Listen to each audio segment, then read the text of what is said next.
സംവിധായകൻ പി ബാലചന്ദ്രകുമാർ അന്തരിച്ചു. വിടവാങ്ങിയത് ദിലീപിനെതിരായ കേസിലെ പ്രധാന സാക്ഷി. സംവിധായകൻ പി ബാലചന്ദ്രകുമാർ അന്തരിച്ചു. ഹൃദയ സംബന്ധമായ അസുഖങ്ങളെ തുടർന്ന് ഏറെ നാളായി ചികിത്സയിൽ കഴിയുകയായിരുന്നു.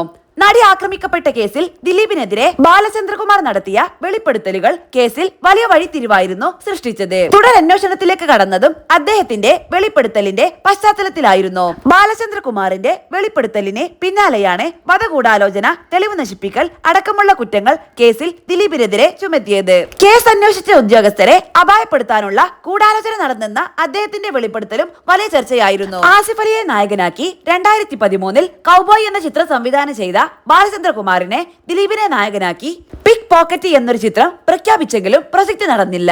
നടിയെ ആക്രമിച്ചതുമായി ബന്ധപ്പെട്ട് തനിക്കറിയാവുന്ന കാര്യങ്ങൾ മാധ്യമങ്ങളോട് പങ്കുവച്ചതിന് പിന്നാലെ തന്നെ ഫസ്റ്റ് ക്ലാസ് ജുഡീഷ്യൽ മജിസ്ട്രേറ്റിനോട് ബാലചന്ദ്രകുമാറിന്റെ മൊഴി രേഖപ്പെടുത്താൻ എറണാകുളം CJM കോടതി നിർദ്ദേശിക്കുകയായിരുന്നു. ഇതേ തുടർന്ന് 51 പേജുള്ള രഹസ്യമൊഴിയാണ് രേഖപ്പെടുത്തിയത്.